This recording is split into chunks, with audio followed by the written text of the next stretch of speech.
पिछला video clip हमारा कार्य से संबंधित था, जिसमें हमने कार्य की परिभाषा दी थी।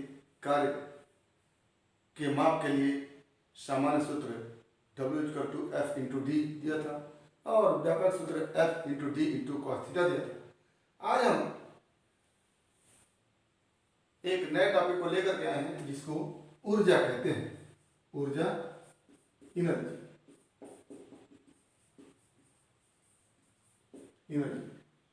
तो जैसा कि हम सामान्य परिभाषा के रूप में देखते हैं कि किसी वस्तु अथवा मशीन में कार्य करने की जो क्षमता होती है, उसी को हम क्या कहते हैं? ऊर्जा कहते हैं। तो क्या परिभाषा बन के आएगी कि किसी वस्तु, व्यक्ति अथवा मशीन में कार्य करने की क्षमता जो होती है, उसी को क्या कहते हैं? क्षमता को ऊर्जा कहते हैं। यानी यदि किसी व्यक्ति में, किसी वस्तु में और किसी मशीन में कार्य करने की क्षमता है, तो हम कहते हैं कि उसके अंदर ऊर्जा है। और कार्य करने की क्षमता यदि नहीं है, तो हम कहेंगे उसके अंदर ऊर्जा नहीं। तो व्यक्ति, वस्तु अथवा मशीन में कार्य करने की क्षमता दो कारणों से होती है। क्या? कार्य करने की क्षमता दो कारणों से होती है।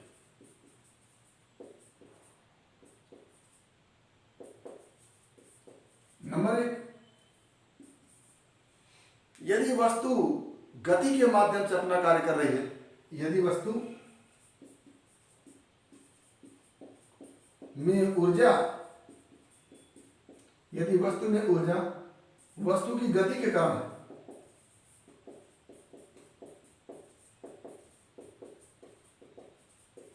या कह लें कि यदि वस्तु गति में हो तो उसमें जो ऊर्जा निहित होती है, उसको हम क्या कहते हैं? गतिज ऊर्जा कहते हैं। या कह लें कि यदि वस्तु में ऊर्जा वस्तु की गति के रूप में हो या गति का हो, तो यह ऊर्जा गतिज ऊर्जा होती है। गतिज ऊर्जा होती है। और दूसरा, यदि वस्तु में कार्य करने की क्षमता, यदि वस्तु में कार्य करने की क्षमता उसकी विशेष स्थिति का कारण है,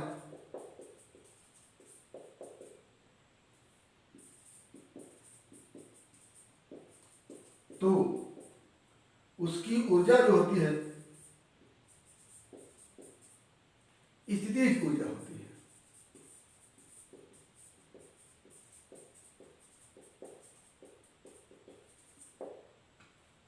उसकी स्थिति गति ऊर्जा क्या होती है? स्थिति ऊर्जा होती है। जैसे यदि किसी वस्तु पर हम बल लगाते हैं, वस्तु में गति उत्पन्न हो जाती है, तो हम कहेंगे कि वस्तु में गतिज ऊर्जा आ गई है। किसी वस्तु पर बल लगाते हैं और वस्तु में गति उत्पन्न हो जाती है, तो कहते हैं कि वस्तु में गतिज ऊर्जा आ गई है या गतिज ऊर्जा निहित है। तो यहां से हम कहेंगे कि किसी वस्तु, व्यक्ति अथवा मशीन में कार्य करने की जो क्षमता होती है, उसी को क्या कहते हैं? ऊर्जा कहते हैं। और कार्य करने की क्षमता किसी वस्तु में दो कारण से होती है। पहला, यदि वस्तु में गति के कारण कार्य करने की क्षमता हो, या वस्तु में कार्य करने की क्षमता गति के कारण हो, तो कहेंगे कि वस्तु की ऊर्जा गतिज ऊर्जा है। और यदि वस्तु में कार्य करने की क्षमता उसकी विशेष स्थिति के कारण है, तो कहेंगे कि उसकी ऊर्जा स्थित ऊर्जा है। तो गतिज ऊर्जा, वस्तु पर हमने बल लगाया, बल का लगा करके उस पर कार्य किया और वो कार्य वस्तु में गति पैदा कर दी, तो हम जितना कार्य किए हैं वही कार्य उसमें गतिज ऊर्जा के रूप में निहित हो गई। तो एक तरह से जो किसी वस्तु पर कार्य किया जाता है, वही कार्य क्या हो जाती है? गतिज ऊर्जा या फिर स्थितिज ऊर्जा के रूप में निहित हो जाती है।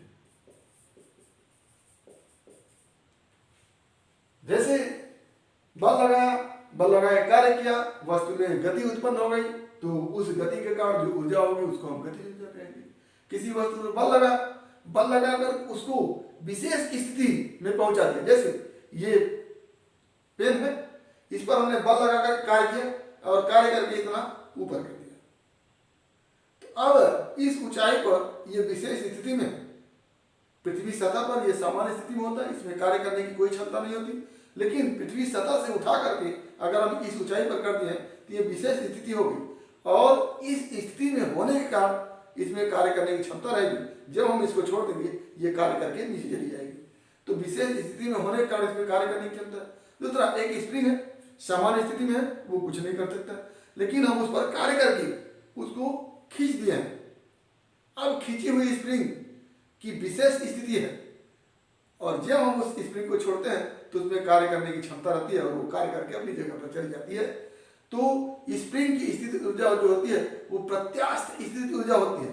हमने कार्य किया, हमारा कार्य स्प्रिंग में स्थितिज ऊर्जा के रूप में संचित हो गया, और जब हम उसको छोड़ते हैं हमारा ही किया हुआ कार्य उसमें जो स्थितिज ऊर्जा के रूप में संचित है उसके कारण वो अपनी स्थिति में चली जाती है, कार्य कर लेती है। इस पेन को हमने सतह से, पृथ्वी सतह से उठा करके इतनी ऊंचाई पर कर दिया, यानी इस पेन पर कार्य करके इसको सामान्य स्थिति से विशेष स्थिति में ला दिया। अब इसमें कार्य करने की क्षमता हो गई, और जब हम इसको छोड़ते हैं ये कार्य करके नीचे चली जाती है। तो वस्तु में कार्य करने की क्षमता उसकी विशेष स्थिति के कारण, स्प्रिंग की सामान्य स्थिति सामान्य है, इसको खींच दिया, उसकी विशेष स्थिति हो गई। तो खींची हुई स्प्रिंग की विशेष स्थिति के कारण कार्य करने की क्षमता है, तो वो स्प्रिंग की स्थिति ऊर्जा होगी जिसको हम प्रत्यास्थ स्थिति ऊर्जा कहते हैं। पेन को पृथ्वी सतह पर है जो सामान्य स्थिति में है, उस पर कार्य करके हमने ऊपर उठा दिया, उसको विशेष स्थिति में कर दिया। तो अब इस विशेष स्थिति के कारण इसमें कार्य करने की क्षमता है, तो इसी क्षमता को हम क्या कहेंगे, स्थितिज ऊर्जा कहेंगे। क्योंकि ये गुरुत्वीय बल के कारण इसमें संचित है, इसलिए इसको हम गुरुत्वीय स्थितिज ऊर्जा कहेंगे। तो कार्य करने की क्षमता दो तरह की, गति के कारण कार्य करना गतिज ऊर्जा, विशेष स्थिति के कारण कार्य करना स्थितिज ऊर्जा। तो आइए, अगर ऊर्जा को हम दो प्रकार से लिख रहे हैं तो पहला है गतिज ऊर्जा और दूसरा है स्थितिज ऊर्जा। तो ऊर्जा हो गई, और इसमें ऊर्जा एक गतिज ऊर्जा और दूसरा स्थितिज ऊर्जा। गतिज ऊर्जा वस्तु पर कार्य किया, वस्तु पर कार्य किया, ये कार्य उसमें गति के रूप में मिल रही है, या वस्तु में गति करने की क्षमता आ गई, तो हम कहेंगे कि कौन सी ऊर्जा है, गतिज ऊर्जा। दूसरा, कार्य किया, विशेष स्थिति में आ गई, विशेष स्थिति में, और कार्य करने की क्षमता हो गई, कार्य करने की क्षमता। तो कौन सी ऊर्जा, स्थितिज ऊर्जा। ये हमारी स्थितिज ऊर्जा। अब हमको देखना है कि गतिज ऊर्जा की गणना कैसे करते हैं। तो जैसा कि हम पहले ही बता चुके हैं कि वस्तु पर हम कार्य करते हैं और वो कार्य उसमें गति करने की क्षमता पैदा कर देती है। तो जितना हम कार्य करते हैं वही कार्य यदि उसमें गतिज ऊर्जा के रूप में संपन्न हो जाती है, संचित हो जाती है, तो जो हम कार्य किए रहते हैं उसी कार्य को निकाल लेते हैं और उसी को हम कहते हैं गतिज ऊर्जा हो गई। तो किसी वस्तु पर कार्य करके यदि हम उसमें गतिज ऊर्जा पैदा कर दें तो उस कार्य की हम गणना कर लें और वही कार्य क्या हो जाएगी, गतिज ऊर्जा के रूप में हो जाएगी। तो यहां पर हम लिखेंगे कि वस्तु पर F बल लगाने से उत्पन्न त्वरण A के कारण वस्तु विराम से v वेग में गतिशील हो गई, v वेग में गतिशील हो गई।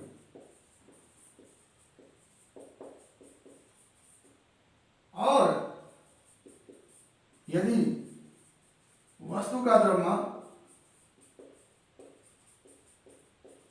m है, यदि वस्तु का द्रव्यमान m है तो कार्य निकाल लेते हैं और यही कार्य को हम क्या कहेंगे, गतिज ऊर्जा है।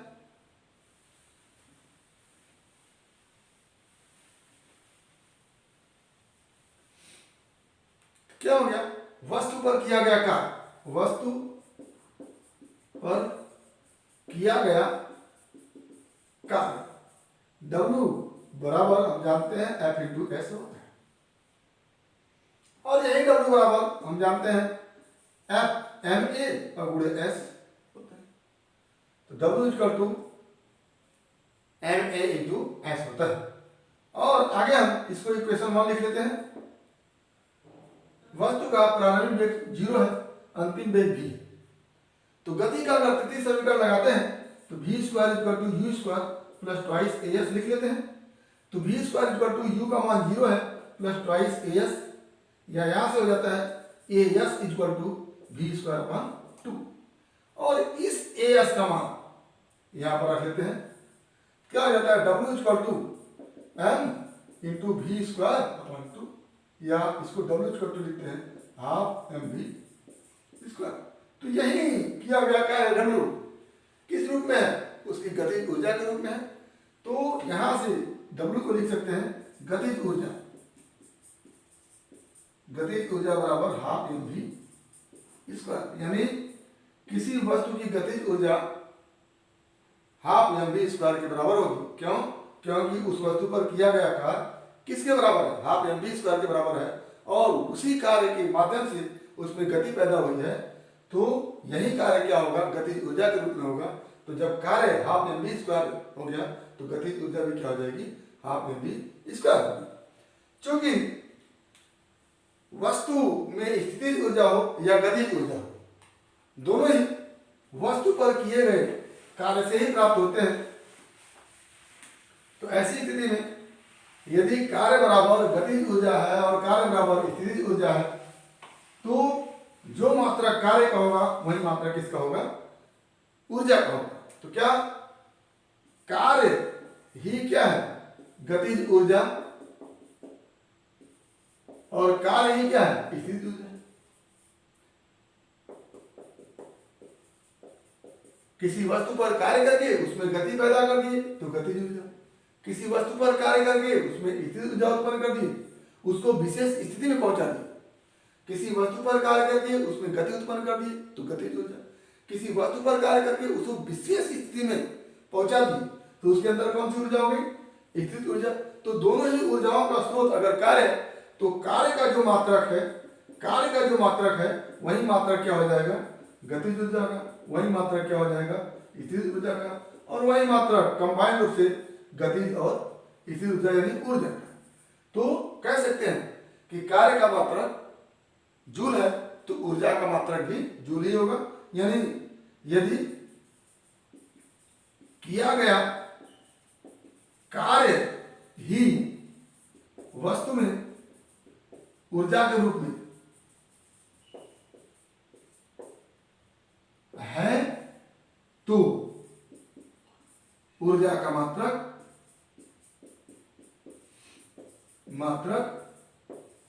कार्य के मात्रक, कार्य का मात्रक ही होगा, कार्य का मात्रक ही होगा। अतः जो कार्य का मात्रक है वह ऊर्जा का मात्रक है। तो क्या लिखेंगे, अतः ऊर्जा का मात्रक क्या हो जाएगा, जूल, ऊर्जा का मात्रक जूल। और सीरियस पद्धति में क्या हो जाएगा, अर्ग। और इसको हम देख चुके हैं, 1 जूल में 10⁻⁷ अर्ग होता है। तो ये हमारा कार्य का मात्रक हो गया। और विमी सूत्र जो कार्य का है, तो विमी सूत्र क्या लिख देंगे, विमी सूत्र mL²T-2, ये विमी सूत्र हो गया। तो जो कार्य का मात्रक है वही ऊर्जा का मात्रक है, जो कार्य का विमी सूत्र है वही ऊर्जा का विमी सूत्र है। क्यों, क्योंकि किसी वस्तु पर कार्य करके ही उसमें गतिज ऊर्जा पैदा की जा सकती है, कार्य करके ही उसमें स्थिर ऊर्जा पैदा की जा सकती है। तो जब दोनों का स्रोत कार्य ही है तो जो कार्य का मात्रक होगा वही किसका मात्रक होगा, ऊर्जा का मात्रक होगा। तो ये हमारा कार्य का मात्रक, ऊर्जा का मात्रक। आगे हम, क्योंकि हमको गुरुत्वीय स्थिर ऊर्जा ही पढ़ना है, तो गुरुत्वीय स्थिर ऊर्जा के लिए फॉर्मूला क्या होता है उसको देखते हैं। तो गुरुत्वीय स्थिति ऊर्जा, तो नाम से ही पता चल रहा, गुरुत्वीय बल के विरुद्ध यदि हम कार्य करके वस्तु को विशेष स्थिति में पहुंचा दे तो उस विशेष स्थिति के कारण वस्तु में कार्य करने की जो क्षमता संचित हो जाती है उसी को क्या कहते हैं, गुरुत्वीय स्थिर ऊर्जा कहते हैं। तो क्या गुरुत्व बल के विरुद्ध वस्तु पर कार्य करके उसे विशेष स्थिति देने के कारण जो कार्य करने की क्षमता वस्तु में होती है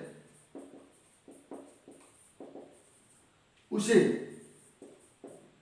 गुरुत्वीय स्थिर ऊर्जा कहते हैं। गुरुत्वीय स्थिर ऊर्जा कहते हैं। तो गुरुत्वीय बल के विरुद्ध गुरुत्व बल का कौन सा होता है, नीचे की ओर लगने वाला बल गुरुत्व बल mg, नीचे की ओर लगने वाला बल गुरुत्व बल mg। तो इस गुरुत्व बल के विरुद्ध यदि हम कार्य करके वस्तु को विशेष स्थिति में पहुंचा दें तो उस स्थिति के कारण वस्तु में जो कार्य करने की क्षमता होती है उसी को हम गुरुत्वीय स्थिर ऊर्जा कहते हैं। तो गुरुत्व बल के विरुद्ध किया गया कार्य कैसे निकालेंगे, मान लिया यम द्रव्यमान की एक वस्तु पर गुरुत्व बल के विरुद्ध W कार्य करके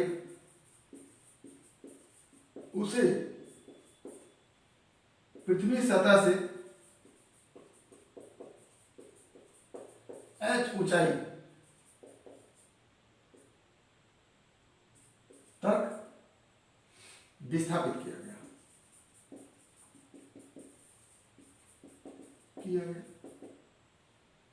तो किया गया कार्य W बराबर गुरुत्व बल गुणे विस्थापन। क्या हो जाता है, W इक्वल टू गुरुत्व बल mg विस्थापन h। अब यही जो कार्य करके उसको हम h ऊंचाई पर स्थापित कर दिए हैं, h ऊंचाई पर स्थापित कर दिए हैं h विस्थापन देके, तो जितना इस पर कार्य किया है वही कार्य किस रूप में होगी, स्थिर ऊर्जा के रूप में होगी। तो चूंकि वस्तु विशेष स्थिति कौन सी, पृथ्वी सतह से h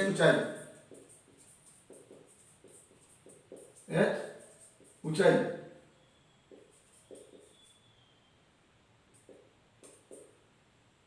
चूंकि वस्तु में विशेष स्थिति पृथ्वी सतह से h ऊंचाई तक विस्थापित करने में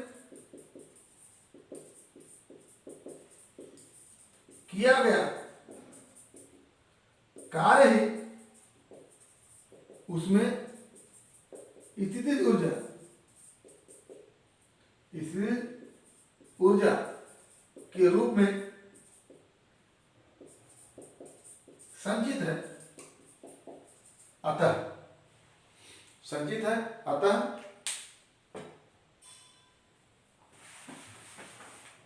अतः गुरुत्वीय स्थितिज ऊर्जा, गुरुत्वीय स्थितिज ऊर्जा बराबर किया गया कार्य, बराबर किया गया कार्य। यानी गुरुत्वीय स्थितिज ऊर्जा U से लिखते हैं, U बराबर किया गया कार्य mg, ये किया गया कार्य। क्या हो गया? U बराबर mg, ये गुरुत्वीय स्थितिज ऊर्जा के लिए फॉर्मूला हो गया। तो ये हमारा हो गया गुरुत्वीय स्थितिज ऊर्जा के लिए फॉर्मूला U बराबर mg h। तो आज हमने ऊर्जा को देखा कि किसी वस्तु में कार्य करने की जो क्षमता होती है उसी को हम क्या कहते हैं? ऊर्जा कहते हैं। कार्य करने की क्षमता दो रूपों में होती है। यदि वस्तु इस क्षमता के कारण गति कर रहा है तो कहेंगे वस्तु में गतिज ऊर्जा है, और यदि वस्तु में यह क्षमता उसके विशेष स्थिति के कारण है तो कहेंगे उसमें स्थितिज ऊर्जा है। गतिज ऊर्जा के लिए फॉर्मूला हमने देखा, kinetic energy K equal to half mv square, और स्थितिज ऊर्जा के रूप में फॉर्मूला हम देखा U equal to mg h।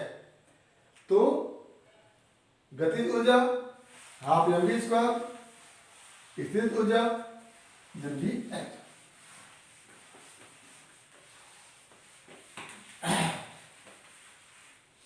तो क्या क्या ऊर्जा दो प्रकार के, गतिज ऊर्जा